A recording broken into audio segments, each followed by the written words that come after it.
Everyone and welcome to प्रबोधनम।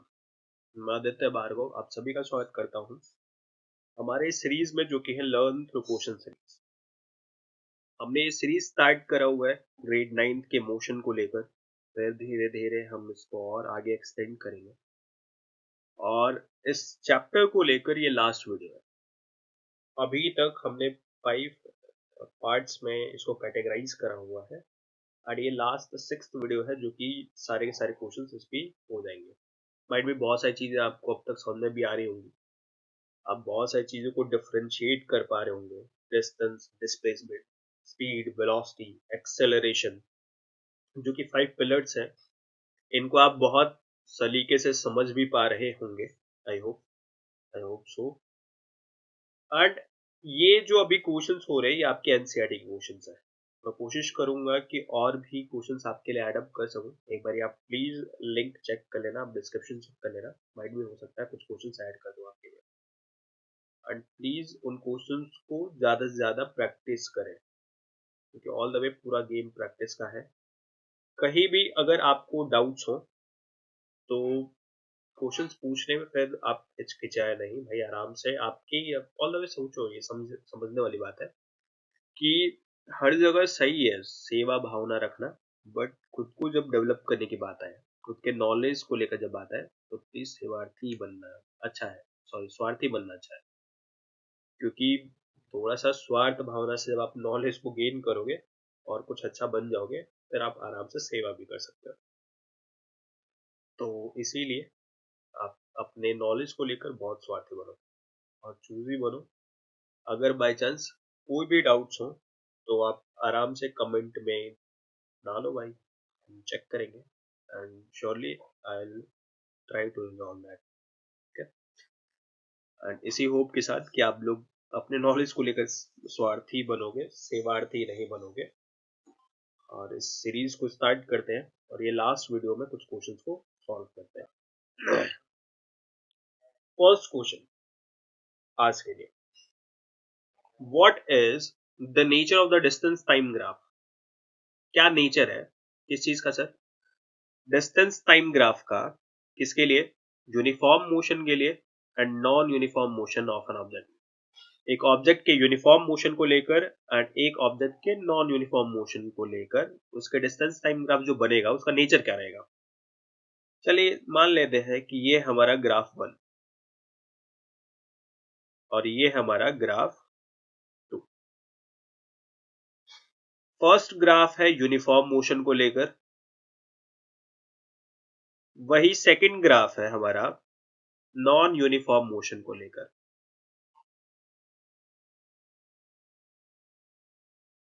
Graph बनाना आसान है अगर आपको ये दोनों टर्म समझ में आ रहे हैं, uniform motion, non uniform motion.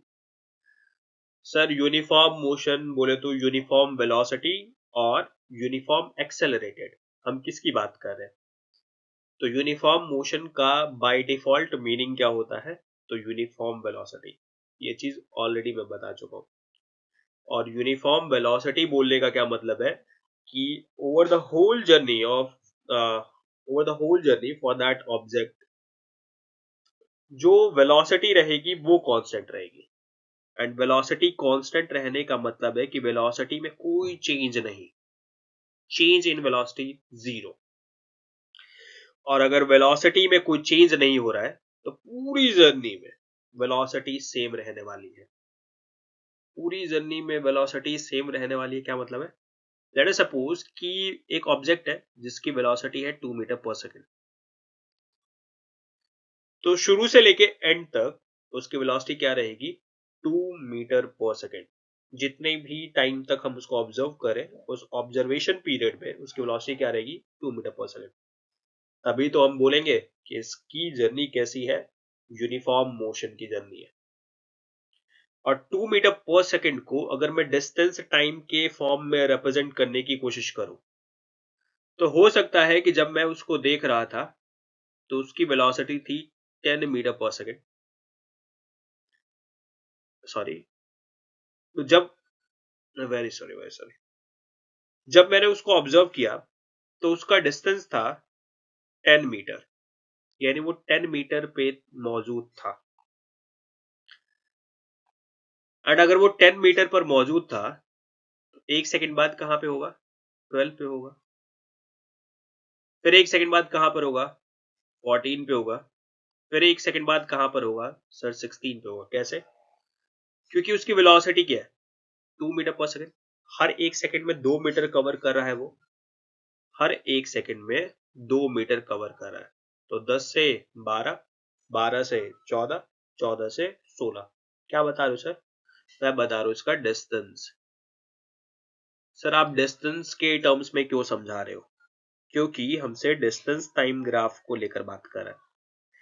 यानी पहली चीज जो आपको समझ में आ रही होगी वो ये कि डिस्टेंस जो है आपका वो चेंज हो रहा है by equal amount. Equal time interval में अगर आप चेक कर रहे हैं, पर सेकंड के लिए बात करें, हम एक एक सेकंड का इंटरवल देख रहे थे और हर 1 सेकंड में हम क्या चेक कर पा रहे हैं कि 2 मीटर का डिस्टेंस कवर हो रहा है। इसी को तो हम कहते हैं यूनिफॉर्म मोशन और यूनिफॉर्म वेलोसिटी मोशन। पर सेकंड 2 मीटर डिस्टेंस और डिस्प्लेसमेंट पर second 2 metre, per second 2 metre, ये हमारा यूनिफॉर्म मोशन। पहली चीज, क्या डिस्टेंस सेम है? नहीं, डिस्टेंस आपका चेंज हो रहा है। क्या डिस्टेंस में जो चेंज आ रहा है वो यूनिफॉर्म है? हाँ, यूनिफॉर्म है। इसीलिए तो हम इसको यूनिफॉर्म मोशन कह रहे हैं। और इसका मतलब ये कि अगर हम उसको ग्राफ पे प्लॉट करने की कोशिश करें तो हमें ग्राफ पे इस तरीके की इंक्लाइंड लाइन देखने को मिलेगी, जिसके बारे में हम ऑलरेडी डिस्कस कर चुके हैं। तो आपको रेड वाली लाइन और ग्रीन वाली लाइन जो दिखाई दे रही होगी, मान लेते हैं कि रेड वाली लाइन जो है वो है बॉडी ए के लिए, जबकि ग्रीन लाइन माइट भी हो सकता है बॉडी बी के लिए। तो ये दो बॉडीज के लिए यहाँ पर डिस्टेंस टाइम ग्राफ दिखा रखा है। सर हमें कैसे पता डिस्टेंस टाइम ग्राफ है? तो वाई एक्सिस जो है वो डिस्टेंस को रिप्रेजेंट कर रही है, जबकि एक्स एक्सिस जो है वो टाइम को रिप्रेजेंट कर रही है। इसीलिए ये डिस्टेंस टाइम ग्राफ है। डिस्टेंस सेम नहीं है। आप देख सकते हो कि टाइम के साथ साथ हमारा डिस्टेंस ऑफ द ऑब्जेक्ट और displacement of the object change हो रहा है ना? लेकिन ये जो चेंज है वो यूनिफॉर्म है, एक जैसा चेंज है, इसीलिए यूनिफॉर्म मोशन है। और इसीलिए ग्राफ कैसा बन रहा है? हमसे नेचर पूछ रहा है, तो नेचर ऑफ द ग्राफ कैसा है? तो नेचर ऑफ द ग्राफ जो है वो इंक्लाइंड लाइन है। बहुत सारी बुक्स में इवन नेचर को स्ट्रेट लाइन भी लिखता है, तो कंफ्यूज होने की बात नहीं है। सर आपने स्ट्रेट लाइन दो केसेस में बता रखे हैं। स्ट्रेट लाइन, अगर आप ग्राफ वाला लेक्चर लेंगे तो फिर आपको समझ में आएगा कि मैंने स्ट्रेट लाइन को दो अलग अलग केसेस में दिखा रखा है। स्ट्रेट लाइन, एक था पैरेलल का केस, एंड ये पैरेलल देखने को मिलता था जब बॉडी रेस्ट पर रहती थी। मैं डिस्टेंस टाइम ग्राफ को लेकर ही बात कर रहा हूं कि जब पैरेलल हमें कब मतलब पैरेलल ग्राफ कब देखने को मिलता था, या नेचर कैसा पैरेलल, नेचर पैरेलल कब देखने को मिलता था? जब बॉडी रेस्ट पे थी। और इंक्लाइंड कब देखने को मिलता था? जब बॉडी हमारी यूनिफॉर्म वेलोसिटी मोशन शो कर रही होती थी। तो दोनों ही स्ट्रेट लाइन के ही पार्ट है भाई। पैरेलल लाइन कैसे होती है? ये पैरेलल होती है, जबकि ये इंक्लाइंड है। सिंपल। तो दोनों है तो भाई स्ट्रेट लाइन है ना। तो इसीलिए चाहे रेस्ट का केस हो चाहे यूवीएम का केस हो, स्ट्रेट लाइन ठीक है। तो अगर किसी बुक में स्ट्रेट लाइन लिखा है तो भी ठीक है, अगर किसी बुक में इंक्लाइंड लाइन लिखा हुआ है तो भी ठीक है, क्योंकि all the way body rest पर हो चाहे मोशन में हो और यूनिफॉर्म वेलोसिटी मोशन में हो, दोनों यूनिफॉर्म मोशन ही है। सर रेस्ट कैसे यूनिफॉर्म मोशन हो गया? अरे रेस्ट का मतलब क्या है? Body 0 metre 0 metre 0 metre 0 metre cover कर रही है। तो अगर बॉडी रेस्ट पर है तो उसकी वेलोसिटी क्या रहेगी? हमेशा 0 मीटर पर सेकंड रहेगी। सेम रहेगी ना? 0 मीटर पर सेकंड हमेशा ही रहेगी, यूनिफॉर्म रहेगी, एक समान रहेगी। तो ये भी एक तरीके का यूनिफॉर्म मोशन है। मैंने ऑलरेडी बताया भी है, रेस्ट इज ऑल्सो मोशन, जिसको हम जीरो मोशन कहते हैं। तो इसका मतलब कि पैरेलल जो ग्राफ बन रहा है, जो कि रेस्ट कंडीशन के लिए बनता है, वो भी आपका यूनिफॉर्म मोशन ही शो कर रहा है। तो अगर स्ट्रेट लाइन बोल रहे हैं कहीं तो भी ठीक है, इंक्लाइन लाइन बोल रहे हैं तो भी ठीक है, कोई कंफ्यूजन की बात नहीं होनी चाहिए। वही non uniform motion. Sir non uniform motion, अगर आप एक बॉडी को ऑब्जर्व कर रहे हो और उसकी वेलोसिटी फिक्स नहीं है, और उसकी अगर वेलोसिटी फिक्स नहीं है तो फिर आप प्रिडिक्शन नहीं कर सकते हो। माइट भी हो सकता है कि अभी उसकी वेलोसिटी 0 हो, रुका हुआ हो, अचानक से पागल हो जाए वो और 10 की वेलोसिटी से भागना शुरू कर दे, तो 1 सेकंड में 10 मीटर कवर कर लेगा। अचानक से भाई साहब जूम बराबर, जो कि माइट भी हो सकता है भाई डांस करने का अगले का मन हो रहा हो, तो ऐसे केस में फिर वो बहुत धीरे धीरे डिस्टेंस कवर करेगा। कुल मिलाकर कहने वाली बात यह है कि उसके डिस्टेंस और टाइम के बीच का रिलेशन आप एग्जैक्टली क्या हो रहा है वो नहीं बता पाओगे नॉन यूनिफॉर्म मोशन के केस में। एंड अगर हम नॉन यूनिफॉर्म मोशन के केस में डिस्टेंस और टाइम के बीच कोई रिलेशन नहीं डेवलप कर पाएंगे, तो फिर इसके लिए जो ग्राफ बनेगा वो हर पॉइंट इंटरवल्स को जोड़कर बनेगा। तो अगर कोई मुझसे पूछेगा कि नेचर ऑफ द ग्राफ क्या रहेगा, कोई आइडिया नहीं है। और आइडिया नहीं है तो आमतौर पे किताबों में लिख देता है कोई कर्व बन जाएगा या फिर जिगजैग लाइन बन जाएगी। एंड बहुत सारी किताबों में नॉट डिफाइंड भी लिख देता है कि ग्राफ को लेकर कोई मतलब डेफिनेट ग्राफ नहीं है ना, इसके लिए अलग अलग सिनेरियोज में अलग अलग स्टाइल का ग्राफ बनेगा। तो पहला question, nature of the distance time graph for uniform and non uniform motion of an object. तो यूनिफॉर्म मोशन के केस में स्ट्रेट लाइन बनेगी और इंक्लाइंड लाइन बनेगी, वही नॉन यूनिफॉर्म के केस में नॉट डिफाइंड लाइन बनेगी। वो कर्व हो सकती है, जिगजैग हो सकती है, कुछ भी हो सकती है, कोई आइडिया नहीं है। Okay, question number 2, what can you say about the motion of an object whose distance time graph is a straight line? कह रहा आप क्या कहेंगे एक ऑब्जेक्ट के मोशन को लेकर जिसका distance time graph straight line है।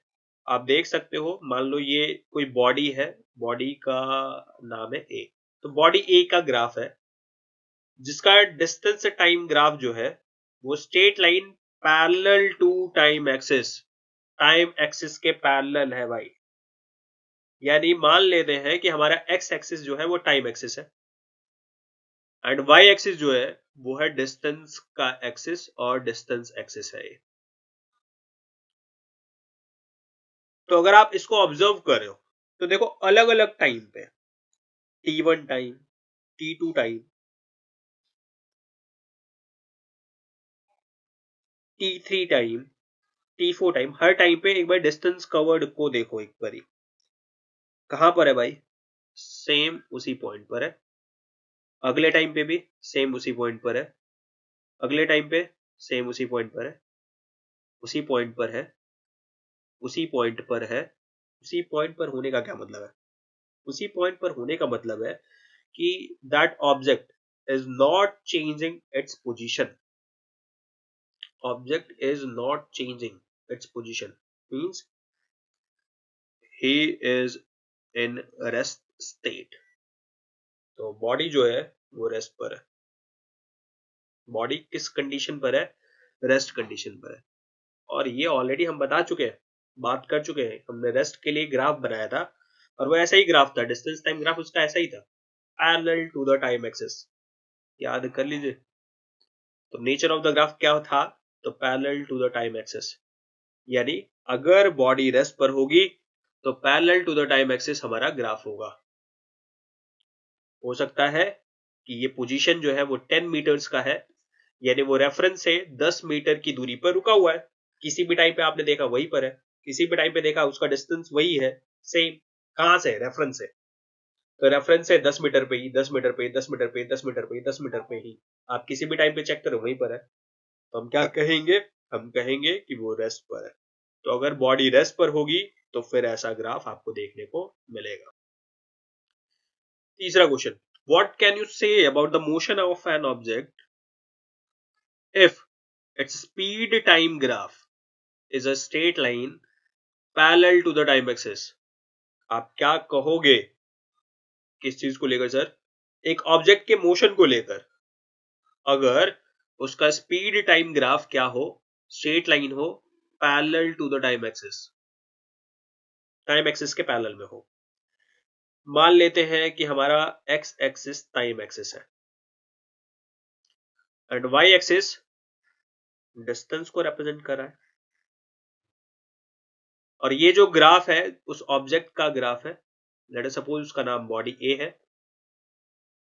उस ऑब्जेक्ट का ग्राफ है जो कि आप देख रहे हो parallel to the time axis है। एंड अगर वो parallel to the time axis है तो क्या बता रहा है सर? डिफरेंट टाइम पर, सॉरी सॉरी सॉरी सॉरी, ये स्पीड है हमारा, वाई एक्सिस जो है वो स्पीड है।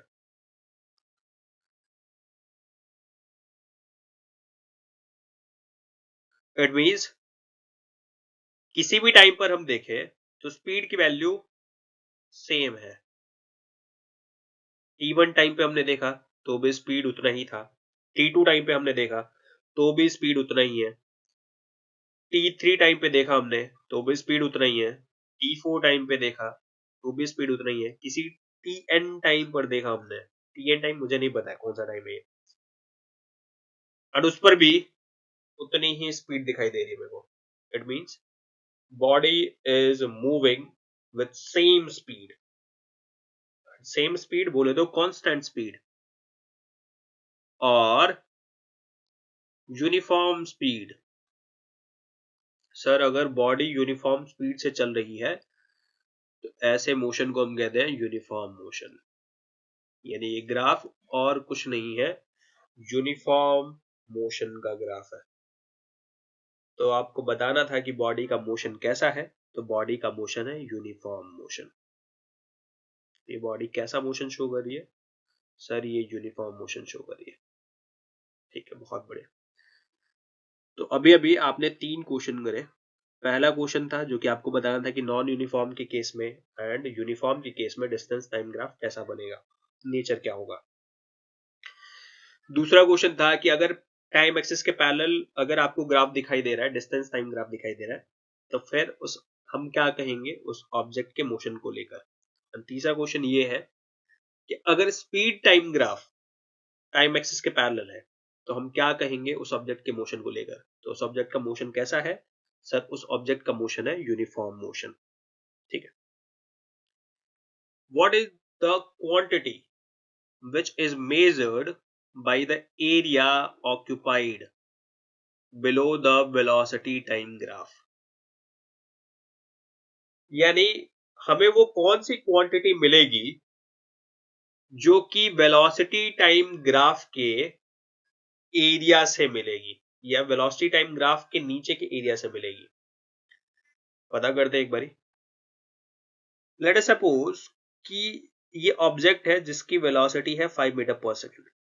हम किसी भी टाइम पे देख रहे हैं उसकी वेलोसिटी उतनी ही है, किसी भी टाइम पे हमने सर्टेन टाइम के लिए उसकी वेलोसिटी को ऑब्जर्व किया, और जब ऑब्जर्व किया, ये मान लेते हैं ये टी टाइम है, इस टी टाइम के लिए हमने ऑब्जर्व किया उसकी वेलोसिटी को 0 से टी टाइम के लिए। इसका मतलब कितना टाइम लगा है भाई? तो टी टाइम तक उसने सेम वेलोसिटी शो करी है। ये वेलोसिटी कितनी है?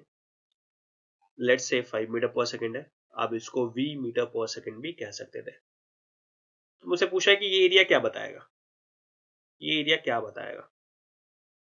चलो चेक करते हैं एक बार, एरिया कैलकुलेट करते हैं, उससे पता करते हैं। सर ये क्या है, इसकी वैल्यू कितनी है? इसकी वैल्यू है 5 भाई, 0 से 5, और इसकी वैल्यू कितनी है? t। मान लेते हैं ये है 10 सेकेंड्स, 10 सेकेंड्स तक की जर्नी है, एंड पूरे 10 सेकेंड तक उस बॉडी की वेलोसिटी क्या थी? 5 5 5 5 5 इस तरीके से 5 5 5 थी। तो अगर मैं एरिया निकालूं तो एरिया क्या होता है sir? Area of the rectangle होता है लेंथ इनटू ब्रेड्थ। ये एक रेक्टेंगल हमें दिखाई दे रहा है, तो इसका एरिया क्या हो जाएगा? Length multiplied by breadth. Length के रूप में आप यहाँ पे टाइम को लोगे और वही ब्रेड्थ के रूप में आप यहाँ पे वेलोसिटी को लेगे। भाई किसी को भी ले लो यार, लेंथ और ब्रेड्थ के रूप। तो वेलोसिटी मल्टीप्लाइड बाय टाइम, एक बार देखते हैं। वेलोसिटी मल्टीप्लाइड बाय टाइम, ये ऑलरेडी ऐसा कुछ पढ़ चुके हम। अगर आपको याद आ रहा हो, हमने वेलोसिटी का फॉर्मूला पढ़ा था डिस्प्लेसमेंट बाय टाइम, ऐसे ही करके पढ़ा था कुछ। तो अगर हम वेलोसिटी को टाइम से मल्टीप्लाई करते हैं तो मिलता क्या है सर? हमें डिस्प्लेसमेंट मिलता है। वेलोसिटी को टाइम से मल्टीप्लाई करते हैं तो हमें क्या मिलता है? डिस्प्लेसमेंट। ओ, यानी area occupied below the velocity time graph हमें क्या देगा? डिस्प्लेसमेंट देगा। आपको याद होगा हमने जो 3 इक्वेशंस बनाए थे मोशन के, उसमें भी तो वेलोसिटी टाइम ग्राफ का एरिया ही तो निकाला था हमने, और उस एरिया से हमें क्या मिल रहा था? डिस्प्लेसमेंट ही तो मिल रहा था। और वहां मैंने लिखा भी था कि displacement equals to area under VT graph, ऐसा करके कुछ। और यहां ये बात, और वहां भी प्रूफ करा था मैंने कि क्यों भाई डिस्प्लेसमेंट जो होता है वो एरिया अंडर वीटी ग्राफ के बराबर होता है। और यहां भी हमने देख लिया कि कितना होता है। अगर आप इसको मल्टीप्लाई करके भी देखते ना, वेलोसिटी है 5 metre per second, multiplied by time है 10 सेकंड, सेकंड से सेकंड कट गया, क्या आया? 50 मीटर। भाई देखो ना, मीटर क्या है? एक लेंथ ही तो है, और लेंथ स्पीड और वेलोसिटी का नहीं होता, एक्सेलरेशन की यूनिट नहीं होती है, डिस्टेंस और डिस्प्लेसमेंट की यूनिट होती है।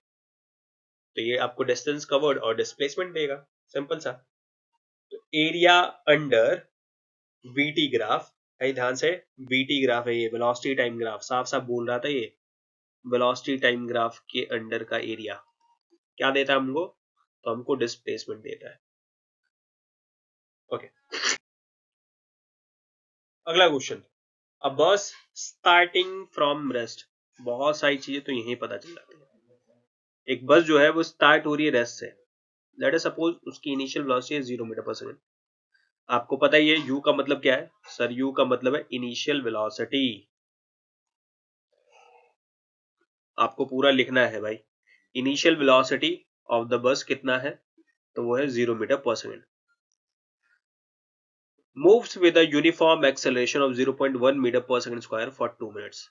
और ये बस जो है वो 0 मीटर पर सेकंड से एक्सेलरेट करती हुई चलती जाती है और 2 मिनट तक एक्सेलरेट करती है। एक्सेलरेशन का रेट क्या है? तो एक्सेलरेट करिए 0.1 मीटर पर सेकंड स्क्वायर से। सर इसका क्या मतलब होगा? फिजिकल सिग्निफिकेंस क्या होगा? इट मींस कि bus is changing its velocity by 0.1 metre per second per second. यानी बस अपनी वेलोसिटी को चेंज कर रही है। कितना चेंज करिए? 0.1 मीटर पर सेकंड चेंज करिए, पर सेकंड इतना चेंज करिए। यानी अगर अभी बस की वेलोसिटी 0 मीटर पर सेकंड है, तो एक सेकंड बाद इसकी वेलोसिटी हो जाएगी 0.1 मीटर पर सेकंड। उसके एक सेकंड बाद उसकी वेलोसिटी हो जाएगी 0.2 मीटर पर सेकंड। उसके एक सेकंड बाद इसकी वेलोसिटी हो जाएगी 0.3 मीटर पर सेकंड। सर क्यों? क्योंकि हर सेकंड वो 0.1 का चेंज कर दे रही है। सर आपको कैसे पता चला कि ये पॉजिटिव चेंज ही आएगा?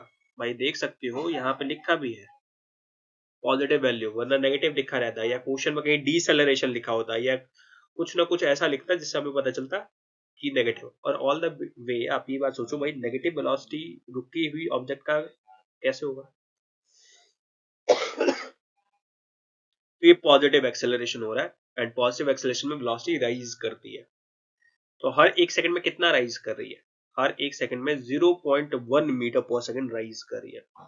यही कारण है कि थर्ड सेकंड पर हमें कितनी वेलोसिटी देखने को मिल रही है, तो 0.1। फिर एक सेकंड बाद क्या होगा? इसकी वेलोसिटी हो जाएगी sir, sorry 0.3 metre per second. एक सेकंड बाद हो जाएगी 0.4 मीटर पर सेकंड, क्योंकि हर एक सेकंड में 0.1 मीटर पर सेकंड का चेंज आ रहा है, changing its velocity by this much amount. Acceleration ये बता रहा है। सर ये चेंज कितनी देर तक चलता रहेगा? For 2 minutes. बोला तो है इसने 2 मिनट्स तक एक्सेलरेशन होता रहा है। इसका मतलब कितने टाइम तक एक्सेलरेशन हुआ है? 2 मिनट्स। एंड 2 मिनट्स का मतलब होता है 120 सेकेंड। तो सर हमें निकालना क्या? द स्पीड अक्वायर्ड, कि इसने फाइनली 120 सेकेंड्स के एंड में इसकी वेलोसिटी कितनी होगी। अगर मुझसे कोई पूछता कि 2 सेकंड के एंड में कितनी वेलोसिटी होगी, एक सेकंड में 0.1, फिर अगले एक सेकंड में 0.1 का फिर राइज हुआ तो 0.2 सेकंड, 2 मीटर पर सेकंड। तो 0 से 0.2 मीटर पर सेकंड राइज होने में कितना टाइम लिया इसने? 2 सेकंड्स का टाइम लिया। हमसे 2 सेकंड्स का नहीं पूछ रहा है, 120 सेकंड्स का पूछ रहा है। और उसके लिए अपने को पता है क्या करने का है, final velocity equals to initial velocity plus में एक्सेलरेशन इनटू में टाइम। इनिशियल वेलोसिटी भाई शुरू में कितना था, और फिर चेंज ऐड करोगे तभी तो पता चलेगा कि फाइनली कितनी हो गई है। मैं कह रहा हूं कि तुमने 10 रुपए कमाए, और अगर 10 रुपए कमाए तो तुम पे कितने रुपए हैं? सर इसके लिए ये पता होना चाहिए कि पहले कितने थे। मैं कह रहा हूं पहले 90 थे, तो अगर 10 रुपए कमाए तो 100 हुए। इनिशियल में आपको चेंज ऐड करना पड़ेगा, तब जाके आपको फाइनल पता चलेगा। तो इनिशियल में हमको चेंज ऐड करना पड़ेगा कि कितना चेंज हुआ है, तब हमको फाइनल वेलोसिटी मिलेगी। तो इनिशियल वेलोसिटी थी sir 0 metre per second. Acceleration है 0.1 metre per second square. Time है 120 सेकंड्स। तो एक सेकंड से एक सेकंड कट गया है, तो 0 metre per second plus 12 metre per second, result आ गया 12 मीटर पर सेकंड। यानी फाइनल वेलोसिटी आपको 120 सेकंड्स के एंड में जो दिखाई देगी होगी 12 मीटर पर सेकंड। क्या हमें सिर्फ स्पीड अक्वायर्ड निकालना था? नहीं नहीं नहीं, नहीं। हमें यह भी पता करना है कि उसने कितना डिस्टेंस ट्रेवल करा। और ये बात हमें समझ में आना चाहिए कि अगर ये बस है और अभी इसकी वेलोसिटी है 0, एक्सेलरेट कर रही है, तो सिंपल सी बात है ये चलेगी ही चलेगी। तो 120 सेकंड के एंड में जब आप इसको देखोगे तो इसने जरूर कुछ ना कुछ डिस्प्लेसमेंट कर ही लिया होगा, कुछ ना कुछ डिस्टेंस कवर किया होगा। तो हमसे यही पूछ रहा है कि जितनी देर तक एक्सेलरेशन हो रहा था उतनी देर में कितना डिस्टेंस कवर किया उसने। उसका तरीका हमको पता है, distance covered equals to UT plus में हाफ एटी स्क्वायर। आपको याद होगा कि हमने ग्राफ से ये 3 इक्वेशंस बनाए थे। वो 3 इक्वेशंस अगर मैं लिखूं तो वो 3 इक्वेशंस क्या क्या थे? पहला इक्वेशन था v equals to U plus AT. दूसरा इक्वेशन था s equals to U T plus half AT square, जो कि हमें डिस्प्लेसमेंट देगा by an accelerating body. And तीसरा था v square equals to U square plus में 2as, जो कि पोजीशन एंड वेलोसिटी, ये रहा पोजीशन एंड ये रहा वेलोसिटी, इनके बीच का रिलेशन बताएगा। तो हमें डिस्प्लेसमेंट निकालना है बाय द एक्सेलरेटिंग बॉडी। कितने टाइम तक एक्सेलरेशन हुआ है? तो सर 120 सेकंड तक। ठीक है, तो 0 multiplied by 120 plus half into में एक्सेलरेशन कितना है 0.1, कितने टाइम तक? तो 120, तो 120 का स्क्वायर। तो 0 प्लस हाफ इंटू में 0.1 इंटू में 120 मल्टीप्लाइड बाय 120। इसको काटो, 12 छक 72, यानी ये होगा 0 प्लस में 720, तो टोटल होगा 720 मीटर्स। तो ऑब्जेक्ट ने कितना डिस्टेंस कवर किया होगा? इन 120 सेकेंड्स में, तो वो रहा होगा 720 metre. Okay. So next question. A train is traveling at a speed of 90 kilometre per hour. एक ट्रेन ट्रेवल कर रही है 90 किलोमीटर पर आवर से. Brakes are applied. Brake apply किए गए. ब्रेक अप्लाई होते हैं तो क्या होता है सर, बॉडी की वेलोसिटी धीरे धीरे कम होने लग जाती है, डिपेंडिंग अपॉन कि आपने ब्रेक तेज लगाए हैं धीरे लगाए हैं. अगर धीरे लगाया तो धीरे धीरे, तेज लगाए तो जो डीसेलरेशन होगा सर. वेलोसिटी डिक्रीज करने का मतलब ये deceleration. So as to produce a uniform acceleration of, देख सकते हो आप नेगेटिव एक्सेलरेशन दे रखा है. एंड नेगेटिव एक्सेलरेशन कितना है 0.5 metre per second square. Find how far the train will go before it is brought to rest. यानी रुकते रुकते रुकते रुकते रुकते रुकते रुकते कितनी दूरी तय कर लेगा. लेट अस सपोज किसी भी क्वेश्चन के लिए अगर आप डायग्राम बनाओ तो काफी बढ़िया है. मान लेते हैं कि ये हमारी प्यारी सी ट्रेन है, चुक चुक गाड़ी, और इसकी इनिशियल वेलोसिटी है 90 किलोमीटर पर आवर. अभी इसको मीटर पर सेकंड में कन्वर्ट करेंगे हम. क्यों? क्योंकि ऑल द वे आपको याद होगा यहाँ, या आप देख भी रहे हो कि यहाँ की यूनिट्स कुछ और है, ये यूनिट्स कुछ और है. और स्टैंडर्ड यूनिट्स अगर आपको याद है तो मीटर है, सेकंड्स है, तो अपन मीटर पर सेकंड में ही चलेंगे. क्यों भाई किलोमीटर पर आवर में चले. और आपसे पूछ रहा है कि हाउ फार, कितनी दूरी तय करेगा, यानी आपसे पूछ रहा है कि कितना डिस्प्लेसमेंट होगा रुकते रुकते. कोर्स ये ट्रेन धीरे धीरे रुकना शुरू कर देगी. एंड अगर ये ट्रेन धीरे धीरे रुकना शुरू कर देगी तो फाइनली हमें इसकी वेलोसिटी कितनी देखने को मिलेगी 0 मीटर पर सेकंड. अगर मैं इसको कन्वर्ट करूं 90 किलोमीटर पर आवर को, तो 5/18 से मल्टीप्लाई करना होता है, याद होगा आपको. तो 90 को 5/18 से मल्टीप्लाई करें अगर हम, 18 5 90, 25 मीटर पर सेकंड. तो इसकी इनिशियल वेलोसिटी थी 25 metre per second. Final velocity हो गई है 0 मीटर पर सेकंड. एक ही जगह पे खड़े खड़े तो इतनी वेलोसिटी नहीं हो सकती सर. इसको रुकते रुकते कुछ न कुछ डिस्टेंस कवर्ड हो ही जाएगा इस बॉडी के द्वारा. और यही चीज हमें पता करना है कि इसको रुकते रुकते कितना डिस्टेंस कवर हो जाएगा इस बॉडी के द्वारा. यही चीज पता करना है. तो ऑफ कोर्स कैसे पता करें सर, हमारे पास 3 इक्वेशन है, उसमें से एक इक्वेशन है S equals to ut plus half at square, जिसमें S हमें डिस्प्लेसमेंट बता देगा कि कितना डिस्प्लेसमेंट हुआ है by that accelerating body. Okay. तो क्या क्या चीजें मेंशन्ड है, हमें हमें दे रखा है इनिशियल वेलोसिटी.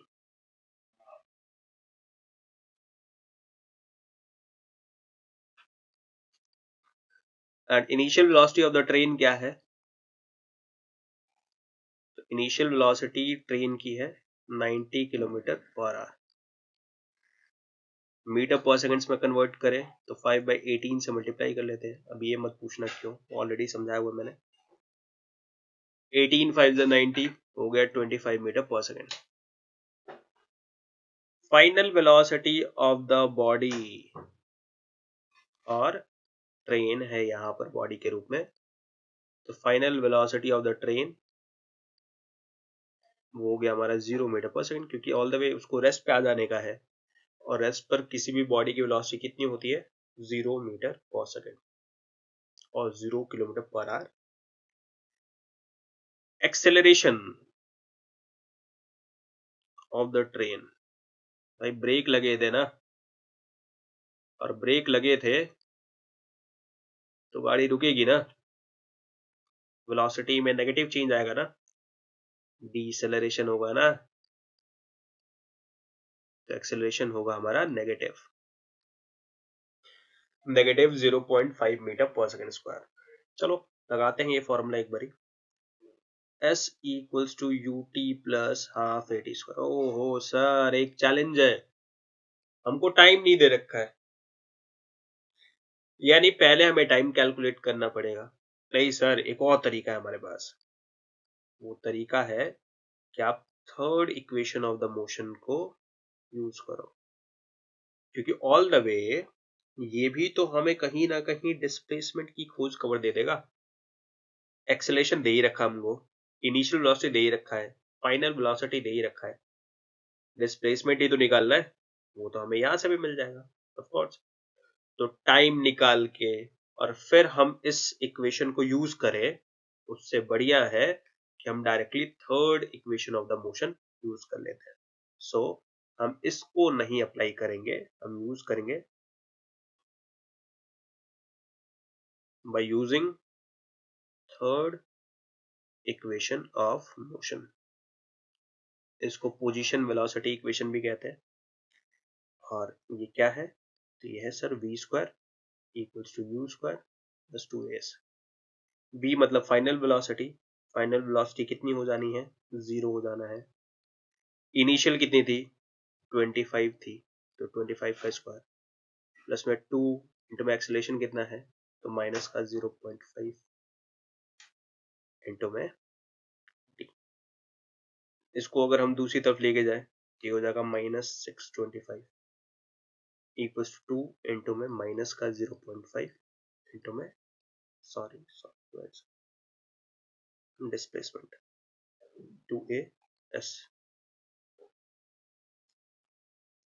एंड s की वैल्यू कितनी हो गई, -625 divided by 2 multiplied by 0.5, negative का, नेगेटिव से नेगेटिव कट गया, एंड इसको सॉल्व करोगे आप, रिजल्ट आएगा 625 मीटर।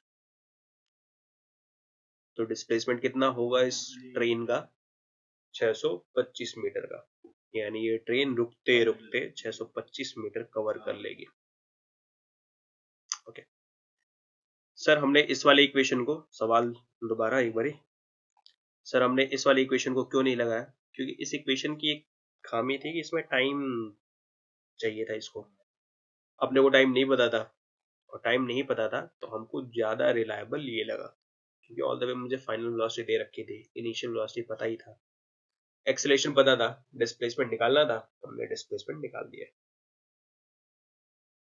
ओके, एंड वो डिस्प्लेसमेंट कितना है, 625 मीटर, यानी ये ट्रेन को रुकते रुकते 625 मीटर कवर करना पड़ेगा, या कवर कर लेगी।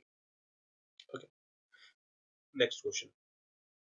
A trolley while going down an inclined plane, trolley है जो कि नीचे की तरफ जा रही है इंक्लाइंड प्लेन से, ये रहा कोई इंक्लाइंड प्लेन, एंड ये रही हमारी ट्रॉली, और ये नीचे की तरफ जा रही है, has an acceleration of 2 centimetre per second square. इसका एक्सेलरेशन कितना है सर, इसका एक्सेलरेशन है 2 सेंटीमीटर पर सेकंड स्क्वायर। और इसी को अगर मैं मीटर्स में कन्वर्ट करूं, तो क्योंकि मुझे पता है 1 मीटर स्टैंड्स फॉर 100 सेंटीमीटर, और 1 सेंटीमीटर स्टैंड्स फॉर 1/100 मीटर्स। तो 2 सेंटीमीटर का मतलब हो गया sir 0.02 centimetre per second square, very sorry, metre per second square, आज पता नहीं क्या हो, नींद सी आ रही जैसे। ओके, तो ये होगा 0.02 metre per second square. What will be its velocity 3 second after the start. तो स्टार्ट होने के 3 सेकंड बाद इसकी वेलोसिटी, सर एक्सेलरेशन हो रहा है ऑफ कोर्स, वेलोसिटी में चेंज आएगा ही आएगा, और वेलोसिटी में चेंज आएगा तो पर सेकंड कितने का चेंज आएगा, सर इतने का चेंज आएगा। ऑलरेडी आपको पता है कि एक्सेलरेशन आपको बताता है कि यूनिट टाइम में कितने का चेंज आ रहा है, तो यूनिट टाइम में सर 0.02 मीटर पर सेकंड का चेंज आ रहा है। तो 3 सेकंड्स में तो ये हम भी कैलकुलेट कर सकते हैं। सर ये रेस्ट से स्टार्ट हुई है ना, आफ्टर द स्टार्ट अब स्टार्ट मतलब रेस्ट पे थी पहले, अब स्टार्ट हुई है, तो पहले 0 था, 1 सेकंड बाद हो जाएगा 0.02, फिर 1 सेकंड बाद हो जाएगा 0.04, और फिर 1 सेकंड बाद हो जाएगा 0.06। और इसको आप कैलकुलेट कर सकते हो v equals to U plus AT से। Initial velocity 0 metre per second, acceleration कितने का 0.02 मीटर पर सेकेंड स्क्वायर, कितने टाइम के लिए भाई, 3 सेकंड्स के लिए। तो 0 मीटर पर सेकेंड प्लस में 0.06 मीटर पर सेकेंड, रिजल्ट आ गया 0.06 मीटर पर सेकेंड। तो फाइनल वेलोसिटी जो बॉडी की हो जाएगी वो हो जाएगी 0.06 मीटर पर सेकेंड की। रेस्ट से 3 सेकंड्स के बाद आप जब देखोगे तो उसकी वेलोसिटी क्या देखने को मिलेगी, 0.06 मीटर पर सेकेंड की। Okay, next question. A racing car has a uniform acceleration of 4 meter per second square. What distance will it cover in 10 seconds after start? After start, पहली चीज, यानी ये शुरू में रेस्ट पर थी, तो इनिशियल वेलोसिटी क्या हो गई sir, initial velocity of the racing car जो हो जाएगी वो हो जाएगी 0 मीटर पर सेकेंड। कैसे पता सर, अरे स्टार्ट हो रही है, स्टार्ट होने का मतलब कि पहले ये रेस्ट पे थी, रुकी हुई थी, और रुकी हुई ऑब्जेक्ट की जो वेलोसिटी होती है 0 मीटर पर सेकेंड। तो शुरू में इसकी वेलोसिटी थी 0 मीटर पर सेकेंड। एक्सेलरेशन का रेट क्या है, 4 मीटर पर सेकेंड स्क्वायर। इसका मतलब ये कि पर सेकेंड 4 मीटर पर सेकेंड में चेंज आएगा। हमसे वेलोसिटी पता करने को पूछ रहा है, क्या फाइनल वेलोसिटी नहीं, हमसे पूछा है what distance will it cover in 10 second after start. तो 10 सेकेंड के बाद आपको क्या वेलोसिटी कितना डिस्टेंस कवर्ड आपको देखने को मिलेगा। तो S equals to U T plus half AT square यहां वर्क कर जाएगा। क्यों सर, क्योंकि ऑल द वे अपने को इनिशियल वेलोसिटी दे रखा है, कितना दे रखा है 0। कितने टाइम तक एक्सेलरेशन या कितने टाइम तक बॉडी को ऑब्जर्व किया हमने, 10 सेकंड्स के लिए। इस 10 सेकंड्स के दौरान एक्सेलरेशन की वैल्यू क्या दी, 4 थी। एक्सेलरेशन पता है, टाइम पता है, इनिशियल वेलोसिटी पता है।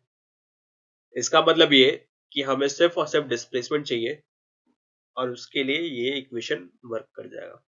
तो पुट करते हैं 0 मल्टीप्लाइड बाई 10 प्लस में हाफ इंटू में एक्सेलरेशन, एक्सेलरेशन है 4 इंटू में टाइम का स्क्वायर तो 10 का स्क्वायर। तो 0 प्लस में 2 2 जा 4, 2 इंटू में 100, रिजल्ट आ गया 200 मीटर्स। तो बॉडी और रेसिंग कार ने कितना डिस्प्लेसमेंट करा, 10 सेकंड्स में 200 मीटर का डिस्प्लेसमेंट करा हुआ है। Next question.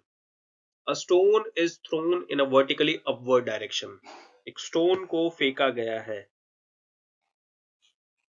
अपवर्ड डायरेक्शन में फेंका गया है, कितनी वेलोसिटी से, with velocity 5 metre per second. If the acceleration of the stone during its motion is 10 meter per second square in the downward direction, ये चीज बड़ा ध्यान रखने का है। एक्सेलरेशन कितना हो रहा है, 10 मीटर पर सेकेंड स्क्वायर का। सर सपोर्ट में हो रहा है, बोले तो वेलोसिटी इंक्रीज करेगा और डिक्रीज कराएगा इन द डाउनवर्ड डायरेक्शन। भाई स्टोन को आपने ऊपर की तरफ फेंका है, लेकिन एक्सेलरेशन नीचे की तरफ हो रहा है, यानी ये वेलोसिटी को इंक्रीज नहीं करेगा, ये वेलोसिटी को डिक्रीज करने की कोशिश करेगा। और अगर वेलोसिटी को डिक्रीज करने की कोशिश करेगा तो ये जो ऑब्जेक्ट है, ये जो स्टोन है, इसकी वेलोसिटी धीरे धीरे कम होना शुरू हो जाएगी। तो 5 है, फिर 4 3 2 1 0। अब आपने ऊपर की तरफ फेंका था, कहीं पे आगे 0 हुई। अब ये और तो ऊपर जाएगी नहीं, क्यों भाई, क्योंकि इस डायरेक्शन में अब कोई वेलोसिटी नहीं रही इसके पास, और ये इस डायरेक्शन में मूवमेंट नहीं शो करेगी। यानी फाइनली जहां पे इसकी वेलोसिटी 0 होगी, ये होगी इसकी maximum height that can be achieved by this stone. यानी इस मैक्सिमम हाइट पर इसकी वेलोसिटी क्या देखने को मिलेगी? 0 मीटर पर सेकेंड देखने को मिलेगी।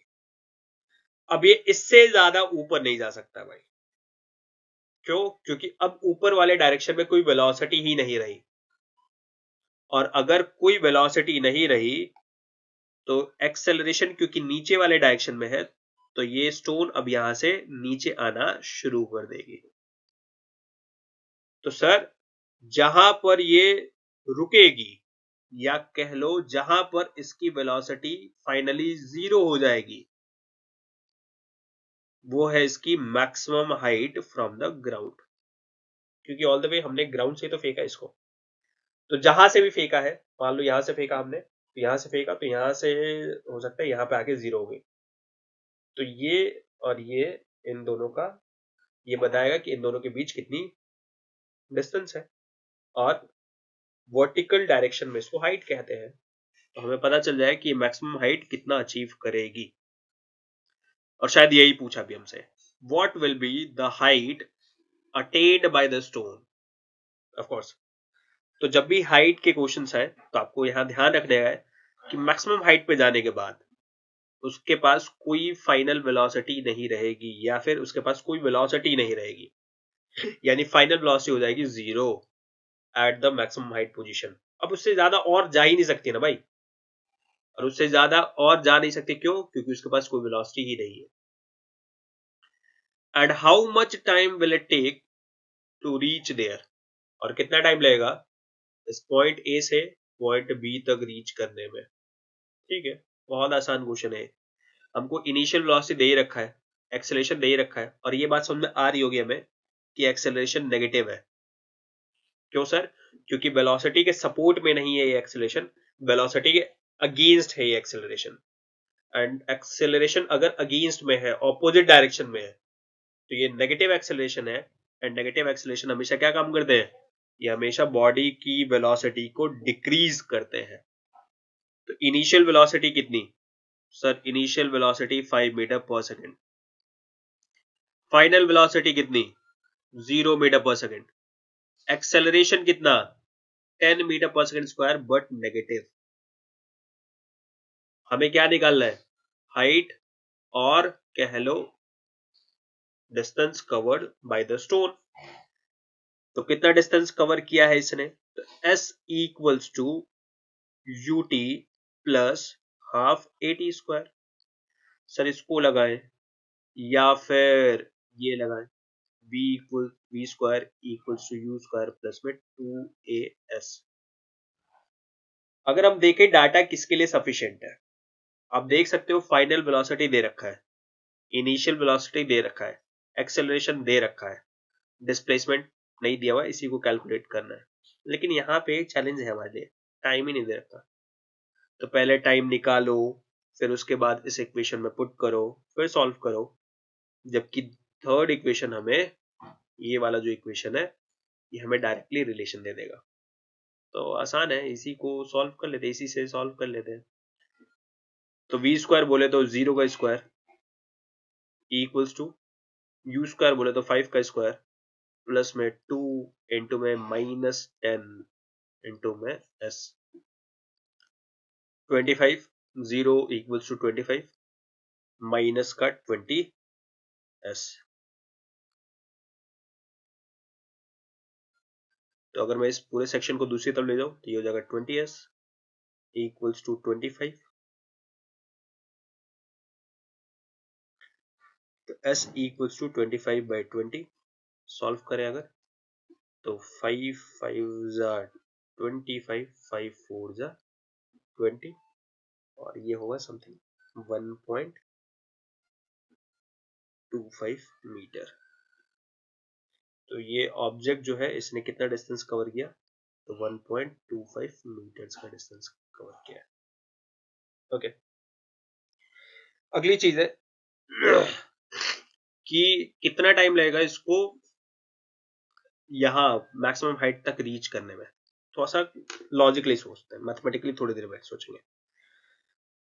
भाई जब आपने फेंका तो 5 की वेलोसिटी से फेंका, एक्सेलरेशन हो रहा है 10 का, एक सेकंड में 10 वेलोसिटी कम हो जाएगी, 10 मीटर पर सेकंड वेलोसिटी कम हो जाएगी। भाई अगर ये 10 से फेंका होता आपने तो एक सेकंड में 0 हो जाती, एक सेकंड में 10 कम हो रही है ना भाई, तो शुरू में 10 थी, अगर आप फेंकते तो कम होते होते होते होते एक सेकंड में 0 हो जाती। एक्सेलरेशन का रेट ही था -10 था। एक्सेलरेशन तो -10 है, लेकिन आपने फेंका था 5 से, एंड अगर 5 से फेंका हुआ है तो ऑफ कोर्स 0.5 मतलब आधे सेकंड्स में ये 0 हो जाएगी। और इस चीज को हम लोग कैलकुलेट कर सकते हैं ऐसे भी, v equals to U plus A T, final velocity कितनी होगी 0, इनिशियल थी कितनी 5, एक्सेलरेशन -10 इंटू में t, तो 5 माइनस में 10t, इसकी वैल्यू है 0, 10t equals to 5, t equals to 5/10, result आ गया 0.5 सेकेंड्स का। आधा सेकंड लगा भाई, जो कि मैंने अभी बताया भी था। एक सेकंड तो तब लगता ना जब 10 का था, एक सेकंड में 0 हो गया, लेकिन 5 से ही फेंका था आपने, तो 0 होने में कितना टाइम लगेगा, आधा सेकंड, आधे सेकंड में ये 0 हो जाएगा। तो अभी शायद आपको समझ में आ गया कि इस स्टोन ने कितना डिस्टेंस कवर किया, कितने टाइम में वो रुक गया। तो इस क्वेश्चन के साथ फाइनली ये सारा का सारा चैप्टर कंप्लीट हो गया है। बहुत सारे क्वेश्चंस आपने किए हैं, बहुत सारे इवन लॉजिक्स और कॉन्सेप्ट्स को सीखा भी है। कोशिश करूंगा कुछ क्वेश्चंस को ऐड अप कर देने के लिए, ताकि आप उन क्वेश्चंस को प्रैक्टिस करो और ब्रश अप करो अपने इस चैप्टर को लेकर। नेक्स्ट हम लोग चैप्टर नंबर 8 लेंगे न्यू बुक के हिसाब से। पुराने बुक के हिसाब से चैप्टर नंबर 9 है, जो कि है force and laws of motion को लेकर। एंड आई होप कि ये सारी चीजें अभी समझ में आ रही होंगी। अगर कोई भी चीज ऐसी है जो नहीं समझ में आए तो प्लीज कमेंट करो, चीजें आप अपनी क्लियर रखो, एकदम नॉलेज अच्छी रहेगी तो ये अच्छा रहेगा। ओके, फिर और पसंद आया तो यार अपना चैनल ना अपने चैनल को सभी प्रमोट कर दे, तो आप भी लाइक करो, शेयर करो, सब्सक्राइब करो ज्यादा से ज्यादा। Okay, thank you.